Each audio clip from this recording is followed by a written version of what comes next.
Well, we can ask ourselves what the purpose of an educational system is.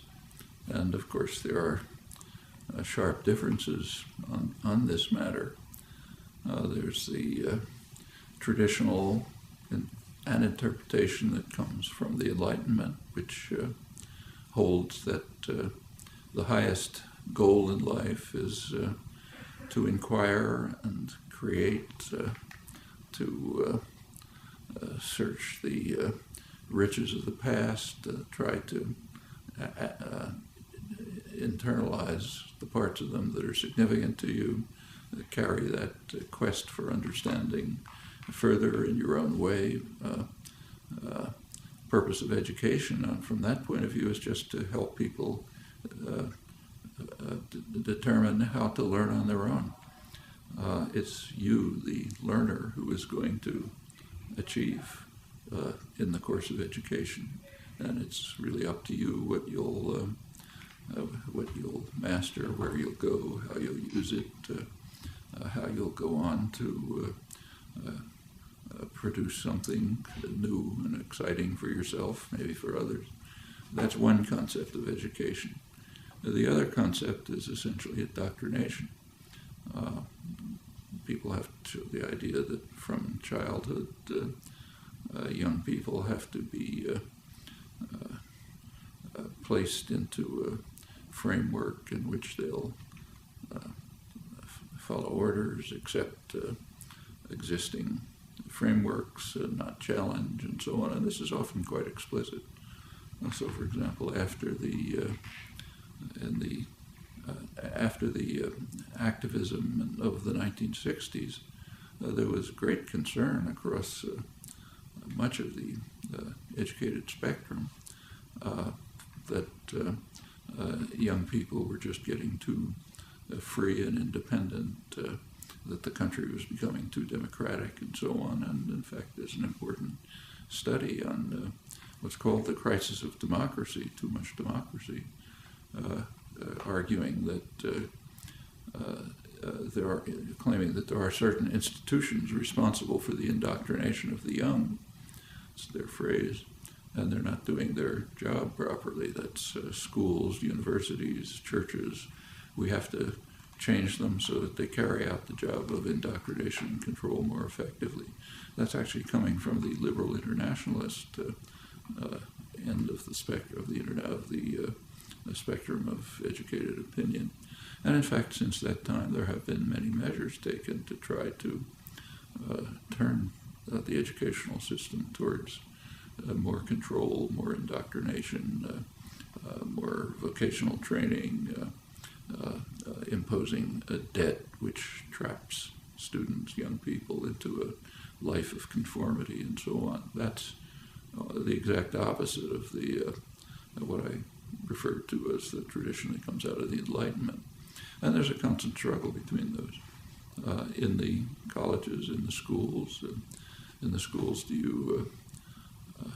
you train for passing tests, or do you train for creative inquiry, pursuing interests that are aroused by material that's presented and that you want to pursue either on your own or in cooperation with others? And this goes all the way through up to graduate school and research.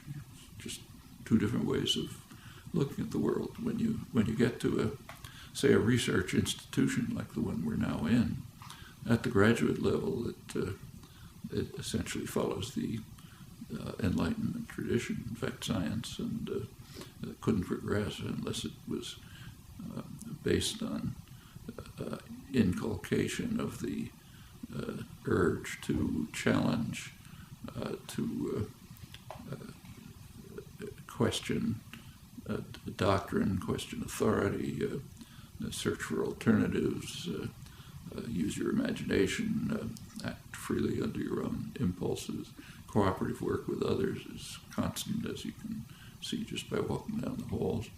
That's, in my view, what an educational system should be like, down to kindergarten. But there's certainly are powerful structures in the society which would prefer people to be indoctrinated, conform, not ask too many questions, be obedient, fulfill the roles that are assigned to you, and don't try to shake systems of power and authority. Those are choices we have to make, either as people, wherever we stand in the educational system, as students, as teachers, as people on the outside trying to help shape it in the directions in which we think it ought to go.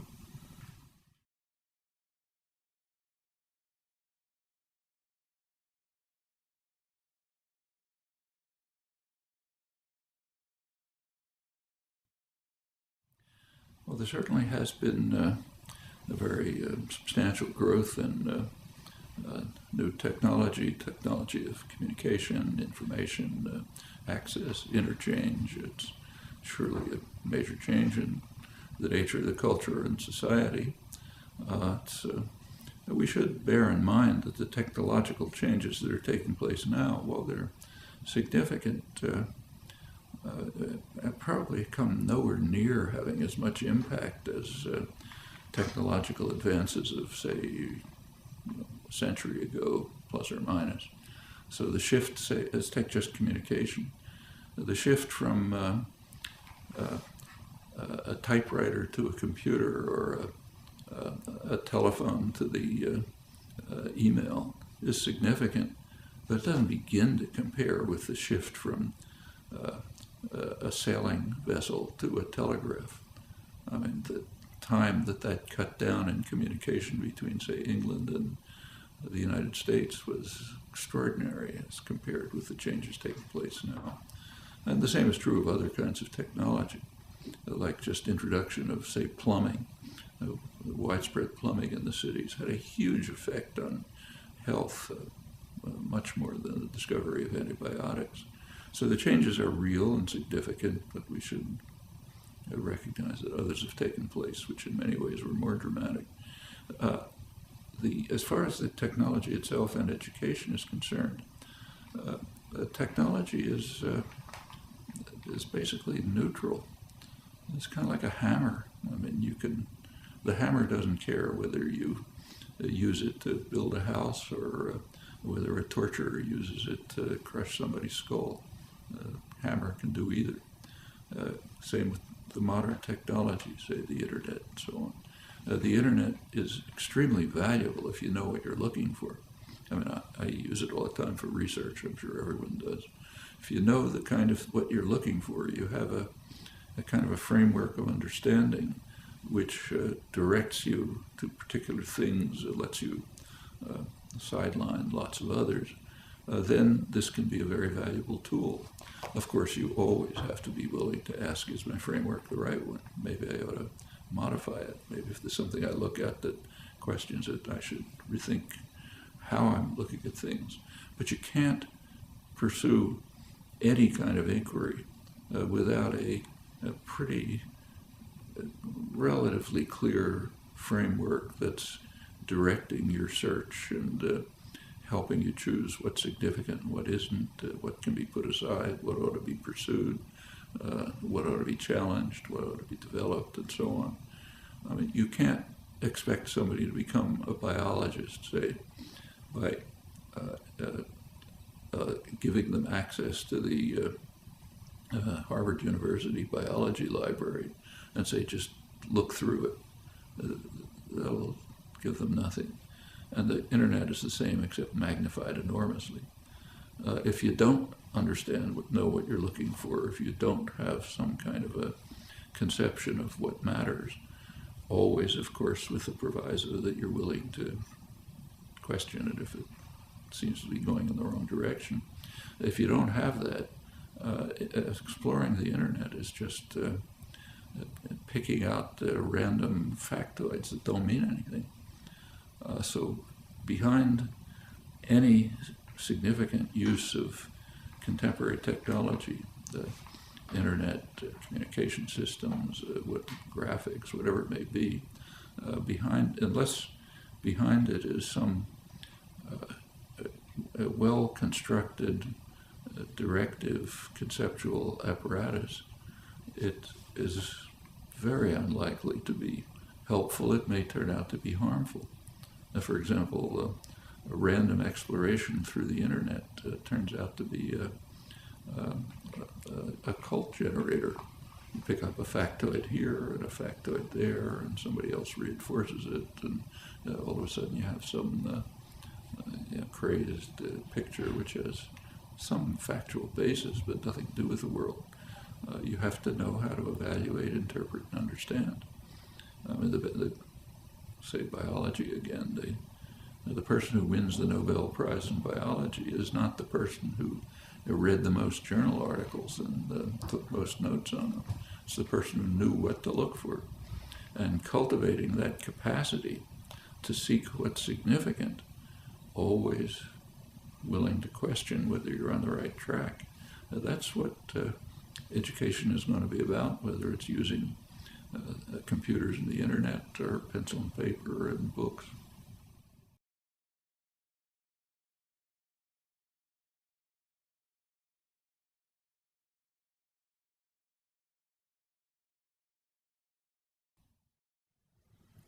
Well, education is discussed in terms of whether it's a worthwhile investment. Does it create human capital that can be used for economic growth and so on?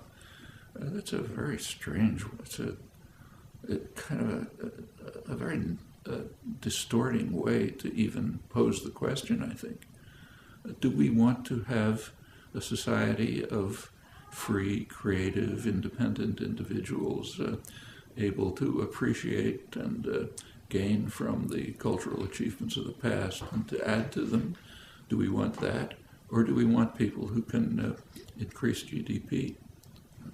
They're not necessarily the same, they're not the same thing. And an education of the kind that, say, Bertrand Russell, John Dewey, and others talked about, that's a value in itself. Whatever impact it has in society, it's a value because it helps create better human beings. After all, that's what an educational system should be for. On the other hand, if you want to look at it in terms of costs and benefits, take the new technology that we were just talking about. Where'd that come from? Well, actually, a lot of it was developed right where we're sitting.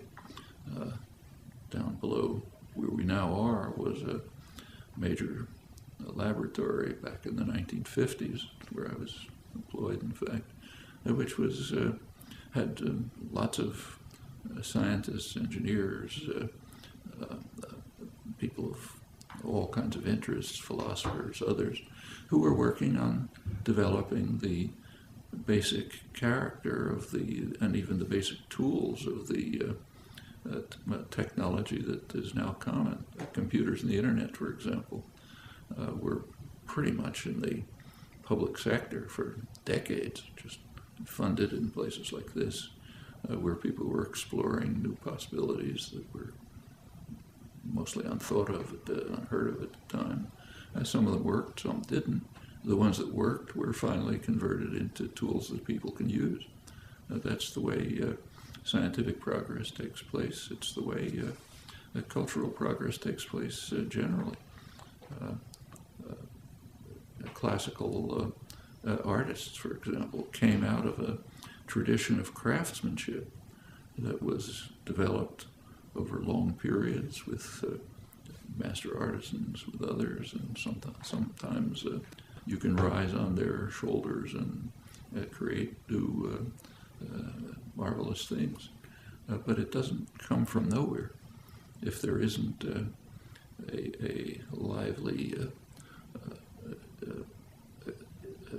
cultural and educational system which is geared towards encouraging creative exploration, independence of thought, willingness to challenge, to cross frontiers, to challenge accepted beliefs and so on. If you don't have that, you're not going to get the technology that can lead to economic gains, though that I don't think is the prime purpose of cultural enrichment and education as a part of it.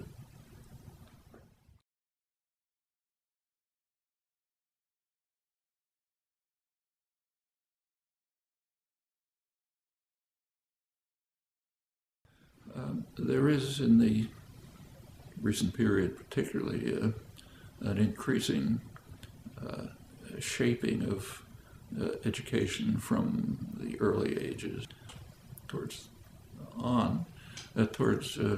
passing examinations. That can be, taking tests can be of some use, both for the person who's taking the test, see what I know and where I am, what I've achieved, what I haven't, for instructors, what should be changed and improved in developing the course of instruction. But beyond that, they don't really tell you very much. I mean, I know for many, many years I've been on admissions committees for entry into an advanced graduate program, maybe one of the most advanced anywhere. And we, of course, pay some attention to test results, but really not too much. I mean, a person can do magnificently on every test and understand very little. I mean, all of us who've been through schools and colleges and universities are very familiar with this. You can be assigned, you can be in some, say, course that you have no interest in, and there's demand that you pass a test, and you can study hard for the test, and you can ace it, to use the idiom, you do fine. And a couple of weeks later, you forgot what the topic was. I'm sure we've all had that experience. I know I have. It can be a useful device if it contributes to the constructive purposes of education. If it's just a set of hurdles you have to cross, it can turn out to be not only meaningless, but it can divert you away from things you ought to be doing. Actually, I see this regularly when I talk to teachers. Just give you one experience from a couple of weeks ago, but there's plenty like it. I happened to be talking to a group which included many school teachers. One of them was a sixth grade teacher, teaches kids, I guess, 10 or 11 or 11 or 12, something like that. She came up to me afterwards, and I'd been talking about these things, and she told me that of an experience that she had just had in her class. After one of the classes, a little girl came up to her and said she was really interested in something that came up, and she asked how she could the teacher give her some ideas about how to look into it further. And the teacher was compelled to tell her, I'm sorry, but you can't do that. You have to study to pass this national exam that's coming. That's going to determine your future. The teacher didn't say it, but it's going to determine my future, like whether I am rehired and so on. The system is geared to getting the children to pass hurdles, but not to learn and understand and explore. Now, that child would have been better off if she had been allowed to explore what she was interested in, and maybe not do so well in the test about things she wasn't interested in. And they'll come along when they fit into her interests and concerns. And so a test,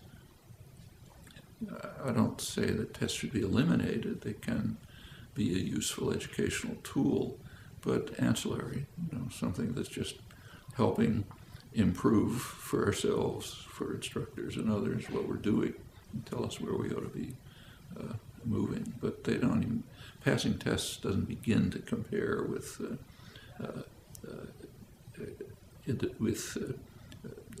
searching and inquiring and into pursuing topics that engage us and excite us. That's far more significant than passing tests. And in fact, if that's the kind of educational career that you're given the opportunity to pursue, you'll remember what you discovered. There's a famous physicist, world-famous physicist, right here at MIT, who, like a lot of the senior faculty, was teaching freshman courses. He once said that In his freshman course, students will ask, what are we going to cover this semester? And his standard answer was, it doesn't matter what we cover. It matters what you discover. And that's right. Teaching ought to be inspiring students to discover on their own, to challenge if they don't agree, to look for alternatives if they think they're better ones, to work through the great achievements of the past and try to master them on their own because they're interested in them. If that's the way teaching is done, students will really gain from it and will not only remember what they studied, but will be able to use it as a basis for going on their own. And again, education is really aimed at just helping students get to the point where they can learn on their own, because that's what you're going to do for your life, not just absorb materials given to you from the outside and repeat it.